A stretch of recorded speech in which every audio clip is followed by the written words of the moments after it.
മനോരമക്കാരൻ കാണിച്ചതുപോലെ ഇതൊരു പരസ്യമല്ല. ഞാൻ ഈ മാസം 30 മുതൽ മലയാള മനോരമ പത്രം നിർത്തി. എന്നാൽ മനോരമയ്ക്ക് വൃത്തികേട് കാണിക്കുന്നതിന് അവന് പൈസ കിട്ടിയാൽ മതി. സത്യം പറഞ്ഞാൽ പിന്നീട് ആലോചിച്ച് പിടിച്ച് വന്നപ്പോൾ മറുനാടൻ സാധനം വരെ സംശയം വന്നു. അന്വേഷിച്ച് പിടിച്ചപ്പം ജെയിൻ എന്ന് പറയുന്ന എന്തോ ഒരു പ്രസ്ഥാനത്തിൻ്റെ പരസ്യം അത്.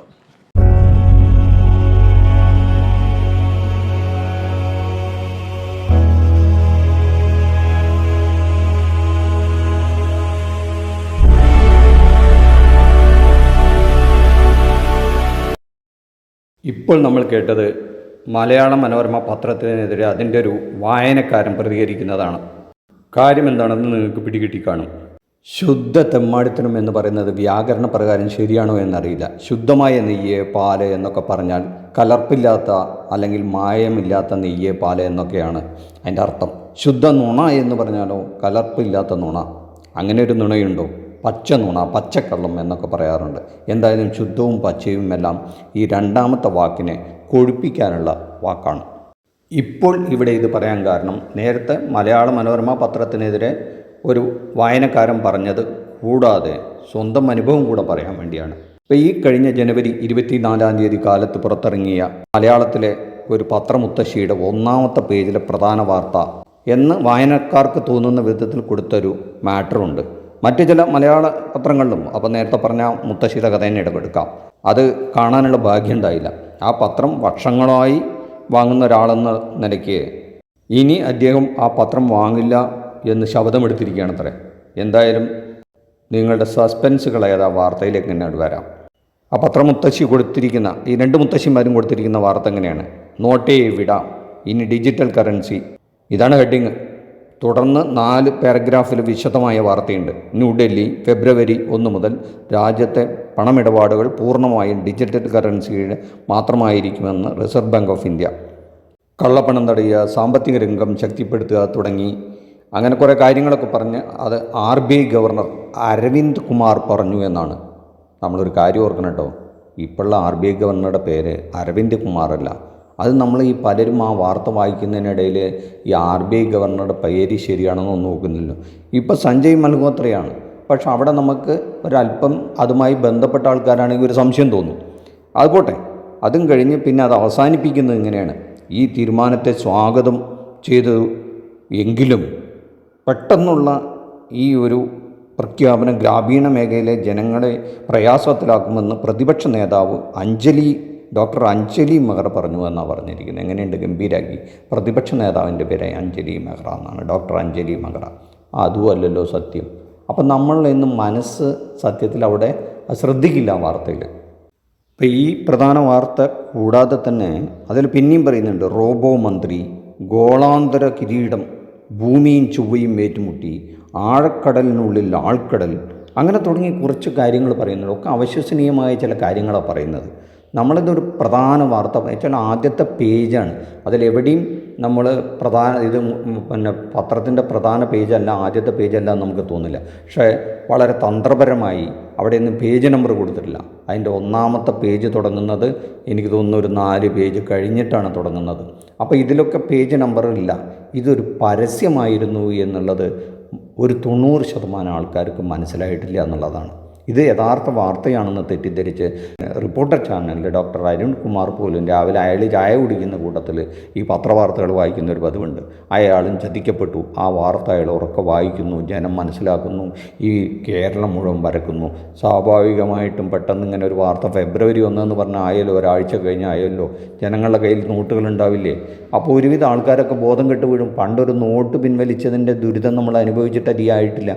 അപ്പോൾ ഒരുപാട് പേരെ നിങ്ങൾ ബോധം കെട്ട് വീണ് കാണാനാണ് സാധ്യത. പക്ഷേ ഈ തെറ്റ് വായിച്ചതിൻ്റെ പേരിൽ ഡോക്ടർ അരുൺ കുമാറിനെ കളിയാക്കുന്ന സോഷ്യൽ മീഡിയയിലെ ചില മാപ്രകളുണ്ട്. അവരുടെ അതിബുദ്ധി അത് സമ്മതിച്ചു കൊടുക്കണം. ഒരു തെറ്റ് ആർക്കും പറ്റാലോ. അത് ഈ വാർത്ത കണ്ട ആർക്കും സംശയം തോന്നും. അത് അരുൺ കുമാറിനും തെറ്റുപറ്റി എന്നേ നമുക്ക് പറയാനുള്ളൂ.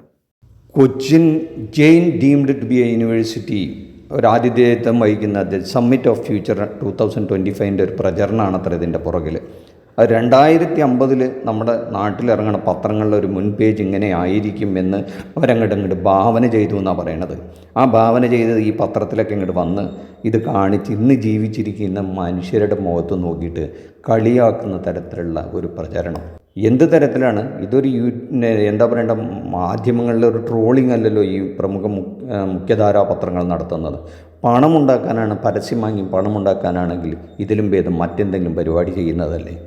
ഇവിടുത്തെ വിഷ്വൽ മീഡിയ എന്താണ് ചെയ്യുന്നതെന്ന് വെച്ച് കഴിഞ്ഞാൽ നമ്മുടെ നാട്ടിൽ ഏതാണ്ട് ഒരു 90% പ്രശ്നങ്ങൾ ഉണ്ടാക്കിയെടുക്കുന്നത് അവരാണ്.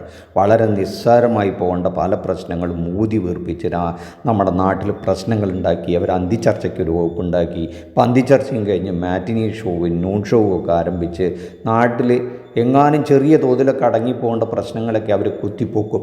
എന്നാൽ വളരെ ജനങ്ങളുടെ നീറുന്ന 100 പ്രശ്നങ്ങളുണ്ട്. അതൊന്നും അവരുടെ കണ്ണ് പെടില്ല, അവർ ചർച്ചയ്ക്ക് വിധേയമാക്കില്ല. കാരണം അതൊന്നും അവർക്ക് റേറ്റിംഗ് കിട്ടില്ല. പാവപ്പെട്ടവൻ്റെ പ്രശ്നമായിരിക്കാം, വല്ല നികുതി കൂട്ടിയതാവാം, അല്ലെങ്കിൽ ഫീസ് കൂട്ടിയതാവാം, അല്ലെങ്കിൽ പട്ടയ പ്രശ്നമായിരിക്കാം, അല്ലെങ്കിൽ റേഷൻ കടയിൽ സാധനം ഇല്ലാത്തതായിരിക്കാം, അല്ലെങ്കിൽ അങ്ങനെ ജീവിതത്തിൻ്റെ ഡെയിലി പ്രശ്നങ്ങളൊക്കെ ഉണ്ടെങ്കിൽ അതൊന്നും അവരുടെ കണ്ണ് പെടില്ല. ഏതെങ്കിലും ഒരു രാഷ്ട്രീയ നേതാവ് എന്തെങ്കിലും പറഞ്ഞു, അല്ലെങ്കിൽ അവരുടെ പ്രസിഡൻറ്റിൻ്റെ സ്ഥാനം പോയി, അല്ലെങ്കിൽ ഒരാളെ നിയമിച്ചു, പിന്നെ ചർച്ച അന്ന് മുഴുവൻ അതാണ്. അപ്പോൾ റേറ്റിംഗ് കൂട്ടുക, എന്നിട്ട് അങ്ങോട്ടും ഇങ്ങോട്ടും ഇവർ നേതാക്കന്മാർ തെറി പറയുന്നതൊക്കെ കാണിക്കുക. ഇതാണ് ഇവരുടെ ഇപ്പോൾ സാധാരണ രീതിയിൽ ഈ അച്ചടി മാധ്യമങ്ങളാണ് കുറേയെങ്കിലും ഒരു തത്വദീക്ഷയോടുകൂടെ കുറേ കാര്യങ്ങൾ കൺഫേംഡായിട്ട് കൊടുത്തിരുന്നത്. അപ്പോൾ അവരാണ് ഈ നിലവാരത്തിലേക്ക് മനുഷ്യനെ പറ്റിക്കുന്ന ഈ പരിപാടിയിലേക്ക് ഇറങ്ങിയിരിക്കുന്നത്. പരസ്യം വേണം എന്നുള്ളത് അവർക്ക് നമുക്ക് ഒഴിവാക്കാൻ പറ്റില്ല. ഈ കാലഘട്ടത്തിൽ അതൊരാവശ്യമാണ്. ഇപ്പോൾ പത്രത്തിൻ്റെ ഒരു 70% പേജുകളും അല്ലെങ്കിൽ സ്ഥലവും സ്പേസും ഉപയോഗിക്കുന്ന ഈ പരസ്യങ്ങൾക്ക് വേണ്ടിയിട്ടാണ്. പക്ഷേ അത് പറ്റിക്കാൻ വേണ്ടിയിട്ട് മനുഷ്യനെ പറ്റിക്കുകയും അവൻ്റെ സ്വന്തം ജീവിതത്തെ പോലും ബാധിക്കുന്ന തരത്തിലുള്ള ഇത്തരം വൃത്തികെട്ട ഈ എന്താണ് ഇതിന് പറയേണ്ട ശുദ്ധ തെമ്മാടിത്തരം കാണിക്കുന്ന ഈ രീതിയിൽ ഈ മുഖ്യധാര മാധ്യമങ്ങൾ വരാൻ പാടില്ല. അവരെ മാധ്യമപ്രവർത്തകർ എന്നുള്ളത് കളിയാക്കിയിട്ട് നമ്മൾ മാപ്രകൾ എന്ന് പറയാറുണ്ട്. സത്യത്തിൽ അവരെ ആ മാപ്ര എന്ന വാക്കിൽ നിന്നും അപ്പുറത്തേക്ക് പോകണം. കാരണം ഇത് മാധ്യമ മുതലാളിമാരുടെ താല്പര്യം മാത്രമാകണമെന്നില്ല. കാരണം ഒരല്പമെങ്കിലും ബുദ്ധി ഉപയോഗിച്ചുകൊണ്ട് ഇതിങ്ങനെ ചെയ്യുന്നത് തെറ്റാണെന്നുള്ളൊരു ബോധ്യം വേണം. അല്ലെങ്കിൽ മുകളിൽ വളരെ വെണ്ടയ്ക്ക അക്ഷരത്തിൽ 2050 വരാൻ സാധ്യതയുള്ള ഒരു പത്രത്തിൻ്റെ പേജ് ഫസ്റ്റ് പേജ് എന്ന് എന്നെ സങ്കല്പിച്ചത് എന്ന് മുകളിൽ എഴുതണമായിരുന്നു. ഇതൊന്നും ചെയ്യാതെ യഥാർത്ഥത്തിൽ അന്നത്തെ ന്യൂസാണെന്ന് തെറ്റിദ്ധരിച്ചുകൊണ്ട് പണമാണ്, അത് മനുഷ്യൻ്റെ ജീവിതമായി ബന്ധപ്പെട്ടതാണ്. അപ്പോൾ അവൻ്റെ മാനസിക നില ഒരു ദിവസത്തെങ്കിലും അവനെ തെറ്റിദ്ധരിപ്പിച്ചിട്ടുണ്ടെങ്കിൽ അത് പിറ്റേ ദിവസത്തെ പേപ്പറിലൊരു മാപ്പ് പറഞ്ഞാൽ തീരുന്നതല്ല. ഇവിടെ എല്ലാവരും വലിയ വിദ്യാഭ്യാസം നേടിയവരൊന്നും അല്ല എന്ന് ഇവർ മനസ്സിലാക്കണം. സാധാരണ സമയവും ഇല്ല, പെട്ടെന്ന് ഹെഡിങ്ങൊക്കെ വായിച്ചു പോകുന്നവരാണുള്ളത്. അതുകൊണ്ട് അത്യാവശ്യം വിദ്യാഭ്യാസമുള്ള മനുഷ്യർ പോലും ശ്രദ്ധിക്കണമെന്നില്ല. നമ്മളൊരു ട്രോള് നടത്തില്ലല്ലോ. സോഷ്യൽ മീഡിയ കൈകാര്യം ചെയ്യുന്ന രീതിയിൽ ചെയ്യേണ്ട ഒരു മാധ്യമ പ്രവർത്തനമല്ലല്ലോ ഈ 10ഉം 75ഉം വലിയ മഹാന്മാർ തുടങ്ങി വെച്ച ഈ മാധ്യമ സ്ഥാപനങ്ങളൊക്കെ ഉള്ളത്. സത്യത്തിൽ ഇത് രണ്ടും ചെയ്തത് മഹാത്തെറ്റാണ്. ഇത്തരം തെമ്മാടിത്തരം ഇനി ആവർത്തിക്കരുത്. ഈ വീഡിയോയുടെ ആദ്യ ഭാഗത്ത് കണ്ട ആ വായനക്കാരൻ പറഞ്ഞതുപോലെ ഒരു ഡിസിഷൻ ഈ വായനക്കാരെടുത്താൽ അതിൽ തെറ്റ് പറയാൻ പറ്റില്ല. ഈ വിഷയത്തിൽ നിങ്ങൾക്ക് പറയാനുള്ളത് കമൻറ്റ് ബോക്സിൽ ഇടുക. നന്ദി, നമസ്കാരം. ഈ ചാനൽ ഇനിയും സബ്സ്ക്രൈബ് ചെയ്തില്ലെങ്കിൽ ഒന്ന് സബ്സ്ക്രൈബ് ചെയ്ത് വയ്ക്കുക, ലൈക്ക് ചെയ്യുക, ഷെയർ ചെയ്യുക.